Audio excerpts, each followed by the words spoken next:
In 1252, a woman named Elena screams as the rope cuts deeper into her wrists with each denial of her faith. But that's not even the worst part of what I'm about to show you.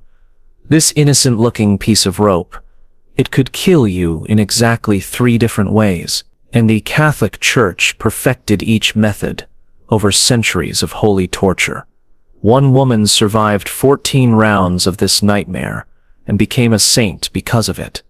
And here's the kicker. The Church kept detailed records of every scream, every confession, every broken bone, and I found them buried in Vatican archive. By the end of this video, you'll understand why church historians tried to bury this story for over 600 years, and why what happened to these women was far worse than anything Hollywood has ever imagined.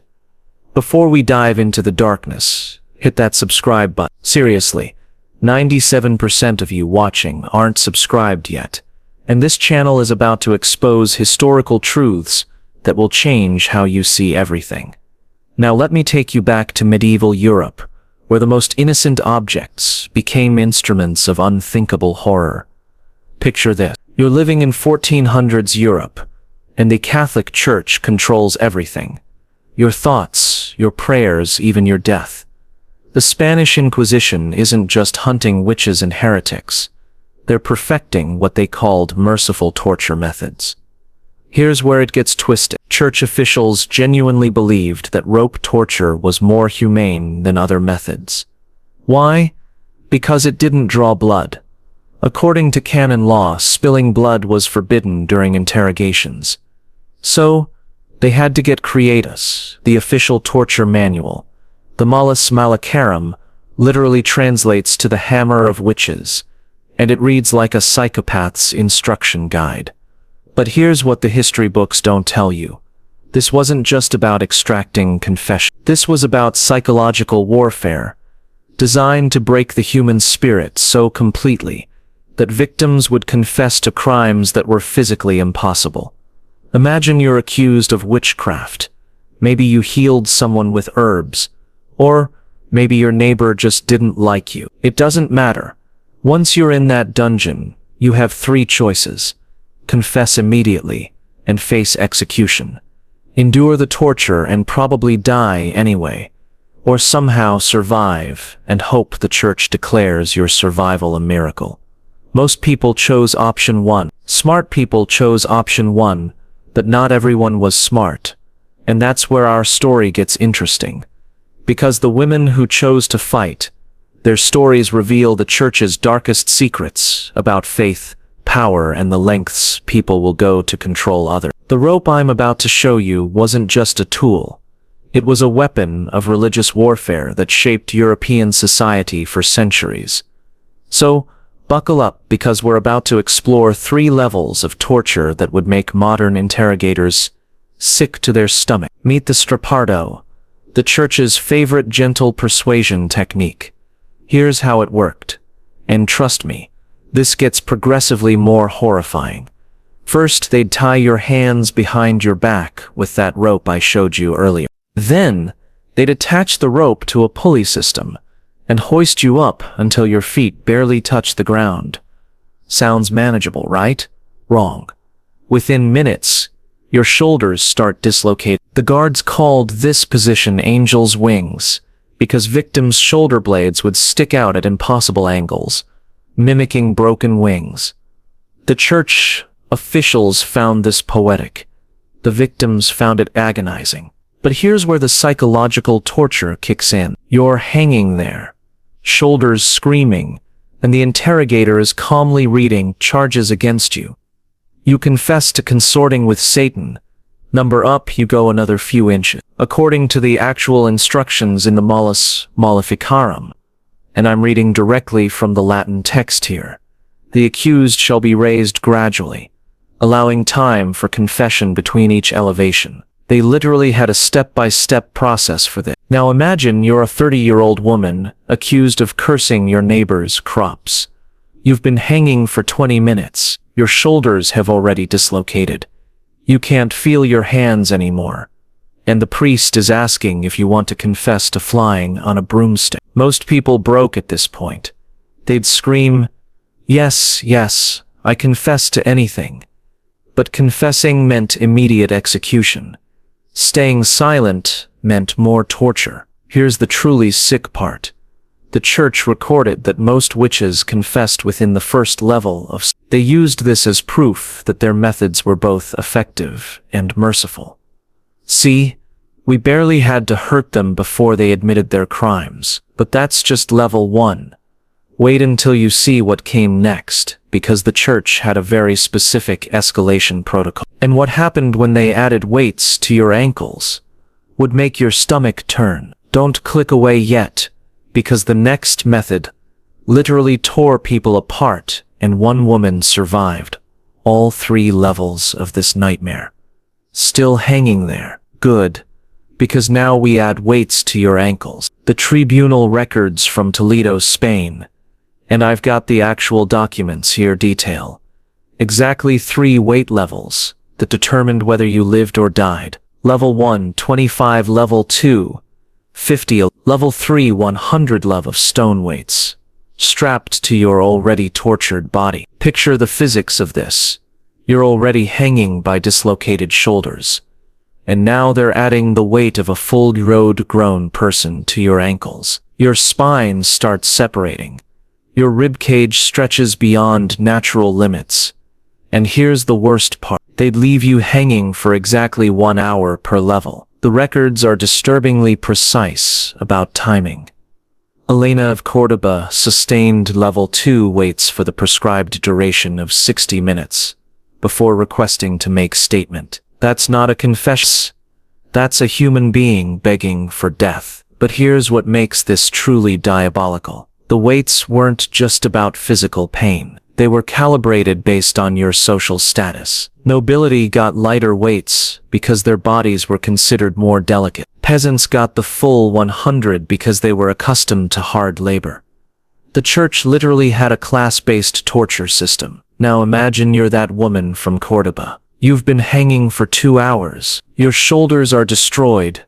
Your spine is stretched. You can't breathe properly because your rib cage is being pulled apart, and the interrogator is still asking about your relationship with the devil. At this point, most people would confess to being the devil himself. But here's where it gets psychologically twisted. Some victims were so delirious from pain that they actually started believing their forced confessions were true. One transcript reads, "The accused began speaking of flying to Sabbaths that occurred in locations she had never visited, describing in detail ceremonies that match no known witchcraft practices." She wasn't just confessing, she was creating false memories to cope with trauma. But remember, that woman I mentioned who survived 14 rounds, she made it through all 3 weight levels multiple times. And what happened to her reveals the church's most closely guarded secret about this entire system. One woman endured all 3 levels, and what happened next changed everything about how the church viewed torture, miracles, and sainthood. By now, victims weren't just physically destroyed, their minds had completely shattered, and that's exactly what the church was counting on. Here's the thing nobody talks about. The Strappado wasn't designed to extract true confessions. It was designed to create broken people who would say anything to make the pain stop. The church knew this. They documented it and they used it systematically. Look at these confession transcripts from Joan of Arc's trial. Yes, the actual Joan of Arc faced this exact torture. After 3 sessions of Strappado, she confessed to crimes that were physically impossible, flying to England in one night, transforming into animals, meeting with demons who spoke languages that didn't exist. The interrogators would feed victims increasingly bizarre scenarios, and the broken minds would accept them as memories. Did you dance with Satan on Tuesday?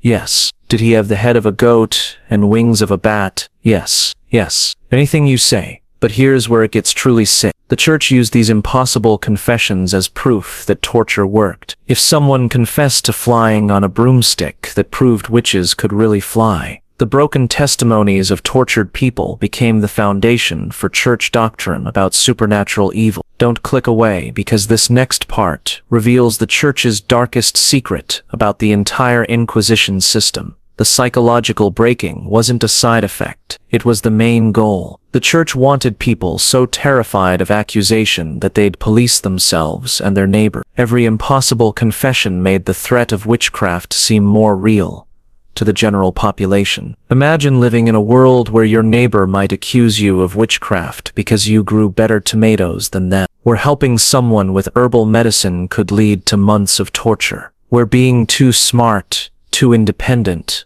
or too successful made you a target. This wasn't justice. This was social control through terror. But one woman's refusal to break led to the most shocking discovery about the entire system. Her name was Apollonia, and her story reveals why the Vatican buried these records for 600 years. What happened to her didn't just challenge the church's torture method. It challenged everything they believed about faith, miracles, and divine intervention. Meet Apollonia of Alexandria, the woman who broke the entire system by refusing to break herself. In 1389, Apollonia was accused of healing people through supernatural means. Basically, she was too good at medicine. What happened next is documented in Vatican archives that weren't supposed to see daylight for another century. She endured 14 separate torture sessions. 14. That's not a typo. The records are horrifyingly detailed. Session 7. Subject sustained level 3 weights for extended duration. No confession obtained. Subject maintains innocence and requests only water. Session 14. Subject's continued survival deemed impossible by medical examination. Recommendation for immediate release due to apparent divine intervention. Here's what made her case different. She never broke psychologically. While other victims created false memories and impossible confessions, Apollonia maintained the same story every single time. I heal people with herbs and prayer. That is not witchcraft. That is medicine. But here's the kicker. The church's own physicians documented that her survival was medically impossible. Her medical records show complete shoulder reconstruction, spinal realignment, and tissue regeneration that defied 14th century understanding of human anatomy. The Vatican buried these records for 600 years because they proved something the church couldn't admit. Either their torture methods were flawed or divine intervention was real and working against their inquisition. Apollonia's survival forced the church into an impossible position. If they admitted she was innocent, it would undermine the entire Inquisition system. If they executed someone who had clearly received divine protection, it would prove they were working against God. So they did the only thing they could. They declared her survival a miracle and made her a saint. But here's the twisted part. They made her the patron saint of dental pain. Because her teeth were damaged during torture, they turned her suffering into a marketing opportunity for prayers about toothache. The real reason the Vatican doesn't want you to see these records. Apollonia's case proved that the Inquisition tortured innocent people, that their confession-based justice system was completely unreliable, and that their own torture methods failed when applied to truly faithful people. Her survival didn't just challenge their torture techniques, it challenged their entire theological framework about faith, suffering, and divine will. And here's the connection to today. Similar rope-based torture techniques are still documented by human rights groups in multiple countries. The methods evolved, but the psychological principles remain the same. Break the mind to control the body, and use impossible confessions to justify systemic oppression. Apollonia's story isn't just about medieval torture. It's about the timeless human capacity to resist psychological breaking even when facing impossible odds. So there you have it, the rope that tightened every time faith was denied, and the one woman who proved that some spirits are truly unbreakable. The Strappado shaped religious persecution for centuries, created false confessions that became church doctrine, and terrorized entire populations into submission. But it also revealed something the church never intended, that innocent people could survive the impossible through sheer force of genuine faith. Today, we study these techniques, not to glorify them, but to understand how systematic oppression works and how individual resistance can challenge entire power structure. The rope torture methods documented in Vatican archives share disturbing similarities with techniques still used today by authoritarian regimes worldwide. Understanding this history helps us recognize and resist modern forms of systematic persecution. Now I want to hear from you. Which historical torture method should we investigate next? The Iron Maiden that never actually existed, the real story behind medieval witch trials, or something even darker from the Vatican's hidden archives? Drop your suggestions in the comments. Smash that like button if this opened your eyes to something new, and subscribe, because next week I'm revealing the torture device that the church banned for being too cruel even for them.